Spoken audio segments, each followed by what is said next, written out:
Então, nesta ação penal 508-33-7605, depoimento do senhor Gerson Luiz Gonçalves. Senhor Gerson, o senhor foi chamado nesse processo como testemunha pelo Ministério Público Federal, mas como testemunha o senhor tem um compromisso apenas com a justiça e com a verdade. Vão ser feitas perguntas ao senhor, o senhor tem um compromisso de respondê-las, e eu vou advertir o senhor apenas por força de lei que, se o senhor mentir, se o senhor faltar com a verdade, o senhor fica sujeito a um processo criminal, certo? As perguntas do Ministério Público. Boa tarde, tudo bem? Senhor Gerson, o senhor pode esclarecer a sua profissão? Bom, eu sou contador por formação, entrei na Petroquisa em Cubatão por concurso público em 1972, fiquei durante a minha faculdade trabalhando na Petroquisa e fiz um novo concurso público em 76 e fui para o Rio de Janeiro e atuar na auditoria, estou na auditoria desde 76 até hoje.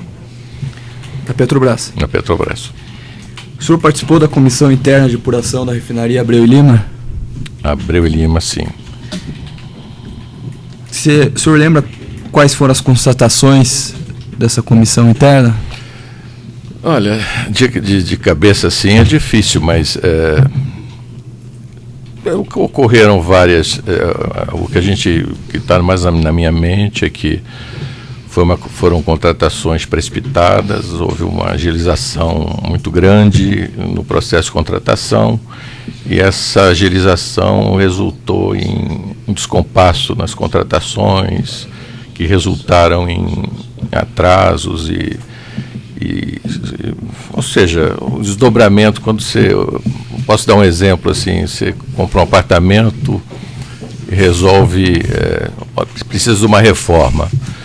Então, tá bom, chega alguém para você e diz, essa reforma vai demorar 1 ano. Aí eu falo, não, mas eu quero em 3 meses. Bom, se for para 3 meses, aumenta o preço de tudo, tem que botar mais gente, botar mais coisas. Então, foi mais ou menos o que aconteceu. Só que depois a coisa acabou não dando certo, né? Chegava o empreiteiro, mas não tinha equipamento, chegava o equipamento, mas não tinha empreiteiro. Ou seja, começou a ter um descompasso no processo como um todo. Esse talvez seja o grande problema que o pessoal chama de PAR, né, Programa de Antecipação da Refinaria, que acabou resultando nesse atraso no Houve processo. Então a princípio, sem ter conhecimento de pagamento de vantagens devidas, houve em tese uma incompetência administrativa grave. Eu diria que o pessoal foi muito ansioso em querer realmente que um primeiro trem da refinaria, o trem é uma unidade, é uma sequência de... O petróleo entra de um jeito e sai em vários derivados, por isso que se chamam de trem, né? A sequência, né? Acreditamos que o pessoal queria, porque havia uma necessidade, na minha visão à época, de que nós estávamos importando já muito diesel, e que essa refinaria era importante para reduzir a nossa importação de diesel e tal, então estrategicamente era importante para o país. Foi verificado algum indício de irregularidade nas contratações dos consórcios responsáveis pela execução da obra? Olha, nos processos que a gente analisou, quer dizer, à luz da lei, tudo foi seguido, os procedimentos, tinha processos licitatórios. Formalmente estava tudo... Formalmente, tudo legal. Durante o seu tempo de auditoria na Petrobras, pelo que o senhor falou, são 38 anos, teve alguma coisa que chamou a atenção pela gravidade das desconformidades nessa auditoria da Abreu e Lima, ou anteriormente o senhor já tinha presenciado outros problemas semelhantes na Petrobras? Olha, nessa escala não, quer dizer, essa pressa, de construir alguma coisa muito rápido, assim, não tive conhecimento, não. Essa pressa gerou severos danos para a Petrobras? Ela gerou necessidade de aditivos, né? Muitos aditivos, teve várias empresas com muitos aditivos, porque houve várias mudanças de projeto. Originalmente tinha um contrato com a PDVSA, depois esse contrato acabou não vingando, aí pressupunha que era um petróleo venezuelano, queria interagir com o petróleo Marlim, depois chegou à conclusão que aquele petróleo não daria certo, e tiveram que criar 2 trens, vamos dizer assim, um para refinar o petróleo Marlim, outro para refinar o petróleo da Venezuela. Depois daquele processo todo, acabou a Venezuela saindo do negócio e a Petrobras hoje está bancando o petróleo, refinando 100% do petróleo dela ou importado. Houve alguma constatação eu salvo engano, eu li o relatório e tinha algumas constatações posso dizer, de execuções por parte das empresas, desconformidades também por parte de algumas das contratadas. O senhor se recorda alguma coisa disso? Algum ato das empresas que também é associado a essa incompetência administrativa da própria empresa Petrobras na gestão do contrato contribuiu para...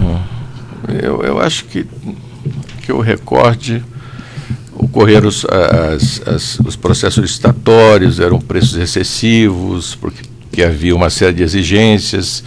Depois ocorreram procedimentos em vez de cancelar um processo e iniciar outro, resolveram rebidar, que eles chamam, resolveram fazer um novo processo, mudando uma série de exigências contratuais.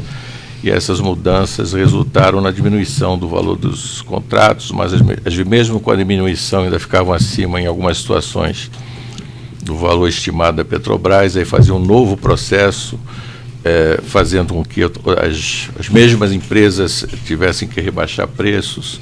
E o que a gente percebeu ao longo em alguns processos foi que os preços abaixavam assim de uma forma... Uma não ultrapassava a outra. Linear. Era uma forma linear. Parece que com outro caso, parece que num caso houve uma mudança de 3º para 4º lugar, mas nas outras era assim, descia quase que linearmente, né? Aí se chegava no limite estabelecido pela norma da companhia, né? Menos 15 mais 20 ou coisa parecida. Em relação isso fez, tecnicamente, pela sua experiência de 38 anos, fez parecer que aparentemente poderia haver, né, alguma combinação por parte dos restantes? A gente não pode afirmar isso, né? Isso é difícil afirmar, mas também não pode dizer que sim nem que não, mas o ideal seria que, no momento que existe um processo cancelado, outras empresas também fossem convidadas a participar do certame, para até evitar, ou seja, de repente alguém entraria novo para o... Algum fato específico em relação ao consórcio Coneste que o senhor lembra de cabeça? O Coneste... Odebrecht, OAS... no Odebrecht OAS ocorreram coisas nesse sentido, assim, foram duas situações, acho que 2 ou 3 situações, 2 pelo menos, que a Odebrecht com a OAS ganharam, nesse esquema que eu falei. Ela sempre foi primeira colocada desde o primeiro processo, no segundo processo continuou sendo primeira. E em outros processos ela não foi primeira, mas também foi...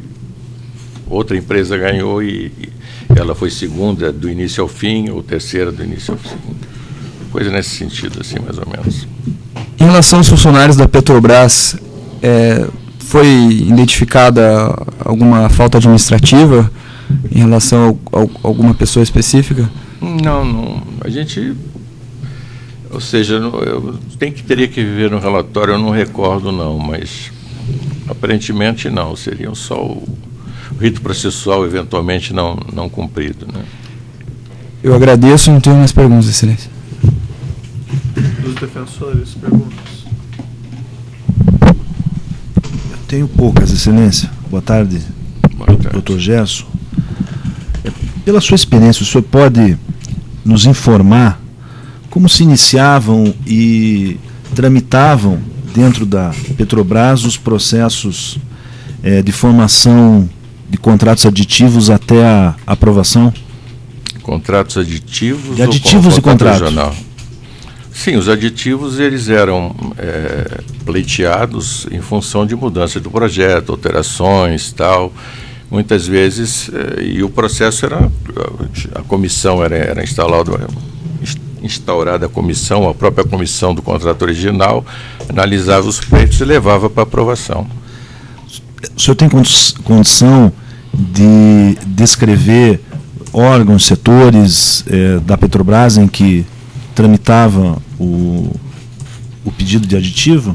Os aditivos podiam surgir da obra, que levava a gerência executiva do empreendimento, a gerência geral do empreendimento, que depois ia a gerência executiva da engenharia, que depois ia o diretor de engenharia. São várias etapas, então. São várias etapas. Com vários pareceres, aprovações ou negativas ao pedido. Sim. Existia pareceres jurídicos também nesses pedidos? Normalmente todo o processo tem um parecer jurídico. E na auditoria que o senhor comandou na RENEST, o senhor detectou indícios, evidências de vantagens indevidas recebidas por essas pessoas que opinaram nos aditivos contratuais? Não, de forma alguma. O senhor analisou os aditivos contratuais da Conest? Olha, o grupo que nos apoiou no processo, foram vários auditores que nos acompanharam, analisaram os aditivos, ocorreram bastante aditivos nesse processo. Eu tenho uma tabela aqui a respeito dos aditivos do Conest, na UDA e na HDT, desde o contrato inicial e a cessão para a RENEST dos direitos do contrato, os direitos e as obrigações, que ocorreu em 10 de dezembro de 2009.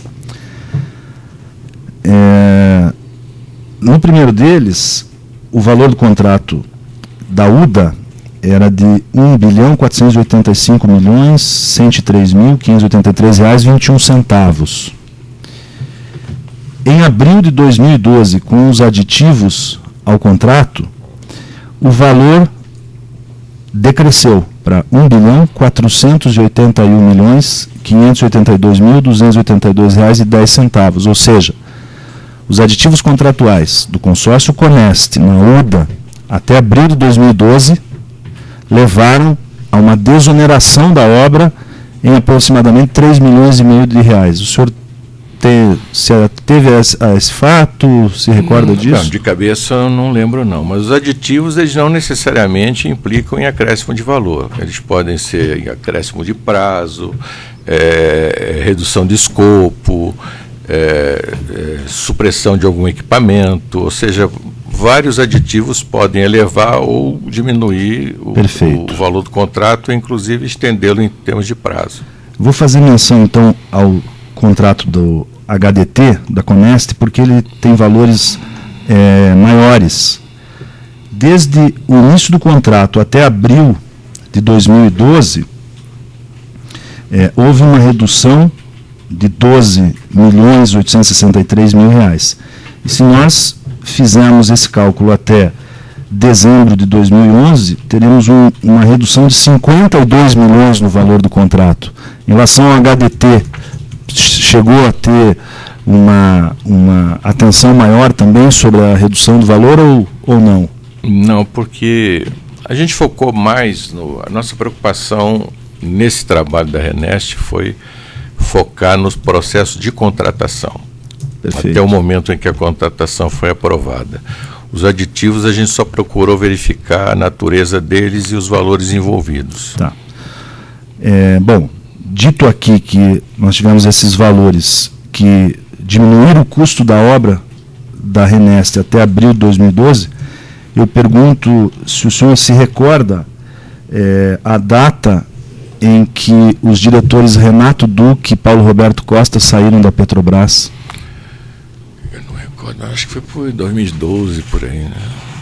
Que eles saíram. 2012, não sabe se antes ou depois de abril de 2012? Não recordo, não recordo.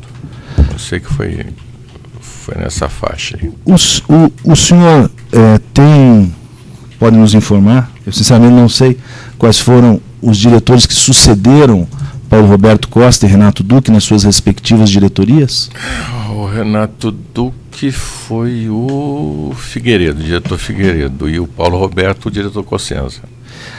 houve indícios nas comissões internas da Petrobras de que os diretores Figueiredo e Cossenza teriam recebido vantagem indevida para a aprovação dos aditivos contratuais da RNEST posteriores a abril de 2012? Desconheço. Sem perguntas, Excelência. Os demais sem perguntas. Só esclarecimentos do juízo, algumas coisas até estão esclarecidas, parece que a denúncia, mas acho que é importante aproveitar a presença do senhor para colocar isso aqui de uma forma bem clara. A Petrobras, antes de contratar uma obra, então faz uma estimativa do preço, isso? Sim, existe na área de engenharia uma área de estimativa de preço. E quando se faz a licitação, existe, pelo menos diz aqui a denúncia, um percentual de preço aceitável acima dessa estimativa, é correto? Existe, em relação à estimativa, existe uma margem de tolerância, eu acho que é menos 20 mais 15. Uhum. Se o preço sair nessa faixa, o processo licitatório se dá sequência. Se extrapolar essa faixa, é feito um novo processo. O processo original é cancelado, ou nesse caso da RNEST houve rebides, que eles chamam. Nas licitações, nas contratações que o senhor examinou, se é que o senhor se recorda, havia vamos dizer, é possível afirmar que as propostas de preço superavam, em regra, a estimativa inicial? Ou não? Bom, se olhar pelo retrovisor, quer dizer, o que a gente vê é o seguinte, como ocorreram uma série de exigências para que a obra ficasse completa, fosse, pelo menos uma parte da obra fosse entregue em agosto de 2010, que eu chamo do par, né? Então, houve aquelas exigências adicionais que eu dei o exemplo do apartamento. Consequentemente, os preços vieram muito altos em relação à estimativa Petrobras. Mas dentro daquela margem de tolerância? Não, mais de 60% em relação à estimativa, né? Então, houve situações que num primeiro rebide, se chegou a uma margem inferior a 20%, e num terceiro, quando não chegava, teve um processo que chegou a 22 e pouco. Num terceiro processo, baixou de 20%, então fechou a contratação. Lógico, ocorreram ajustes tanto nas propostas como nas estimativas. Uhum. E esse rebide, o que se fazia? Abria uma nova licitação? Abria um novo certame? Ou... Se chamavam as novas, mostrava as novas regras do jogo, o que se tiraria para tornar o processo menos oneroso, e se chamavam as mesmas empresas. Chamavam sempre as mesmas empresas? Sim, a gente entendia, acho que no relatório da comissão a gente achava prudente que mais empresas fossem convidadas, mas nesses casos específicos são as mesmas que foram convidadas. Quem que tinha poder dentro da empresa para definir as empresas? Quem que tinha poder dentro da Petrobras para definir as empresas que seriam convidadas? Bom, a Petrobras é um cadastro de fornecedores, normalmente o cadastro se extrai empresas por famílias, né? Quer dizer, as empresas são cadastradas por tipo de equipamento ou por tipo de serviço que prestam, se puxa do cadastro aquelas empresas e se fazem os convites. Mas quem faz a seleção das empresas do cadastro que vão ser convidadas efetivamente? Normalmente são, bom, tem a área de estimativa, o pessoal, para ele ser franco, a área de engenharia, o pessoal da comissão de licitação faz as escolhas e depois emite os convites e depois recebe as respostas aos convites e faz as análises pertinentes. E pelo que eu entendi, assim, para esclarecer, porque o senhor é um técnico e tal, e o juízo entende da parte jurídica, mal e mal, né, diga-se ainda, mas a parte técnica, para ficar claro, pelo que eu entendi, reabria a licitação, reabria aquele mesmo certame, convidava as mesmas empresas, mas a ordem de classificação das propostas permanecia normalmente a mesma, é isso? Nos processos que nós analisamos, quem era primeiro continuava primeiro, quem era segundo continuava segundo, quem era terceiro continuava terceiro. Teve um processo que, salvo erro, que entre terceiro e quarto lugar houve uma pequena inversão, mas primeiro, segundo e... Isso aconteceu em vários, então... Pelo menos uns 4 processos, segundo eu me lembro do relatório. Pelo menos uns 4 aí, que estão no relatório. O senhor mencionou nesse processo da contratação desse consórcio Coneste, isso aconteceu? Eu acho que foi no caso da UDA e no caso da HDT. Nos 2 processos ocorreram. O senhor se recorda quantas vezes foi reaberto? Um foi 2 vezes, e outro 3 vezes. E nos 2 casos foram mantidas as ordens? Quem foi primeiro colocado continuou nas 3 situações e quem foi segundo colocado continuou nas outras 2 situações, ou uma situação. Essa afirmação que foi feita num outro processo judicial, que foi o reconhecimento pelo Paulo Roberto Costa de que ele teria recebido propinas em decorrente de contratações no âmbito da Petrobras, isso foi objeto de apuração pela comissão? Não. Não? Não, porque a gente não tinha argumentos para isso, elementos para isso. Ou seja, a Comissão Interna de Apuração ela tem um escopo bastante reduzido em função de eu não poder ter acesso a imposto de renda, ou seja, outras informações que as autoridades competentes têm. Então, o máximo que a gente conseguia era buscar através de e-mails, contatos telefônicos, visitas e tal. E nesse processo a gente não conseguiu caracterizar nada. E-mails, troca de e-mails, nada. Dessas estimativas de preços das contratações que foram feitas lá anteriormente pela Petrobras, a comissão chegou a analisar se essas estimativas estavam corretas, correspondiam realmente aos valores de mercado, ou não foi feito isso, ou não havia condições? Olha, a gente teve dificuldade, porque a gente teria que retornar no tempo, né? A situação de hoje é bem diferente da situação da época, né? Naquela época, que, salvo erro, o mercado estava muito aquecido, tá? Existia um crescimento de consumo no país, tá? Existia até incentivos do governo a compra de carros, e isso foi aumentando a necessidade de maior combustível para poder suprir as necessidades. Então, ia-se tentar comparar preço com o mercado internacional, e já havia mais de 30 anos que não se fazia uma refinaria nova no país, então buscar referência de preços era meio complicado. A gente se pautou mesmo nas estimativas da engenharia. A comissão entendeu que não seria possível fazer essa comparação do preço de mercado da época com a estimativa feita pela Petrobras.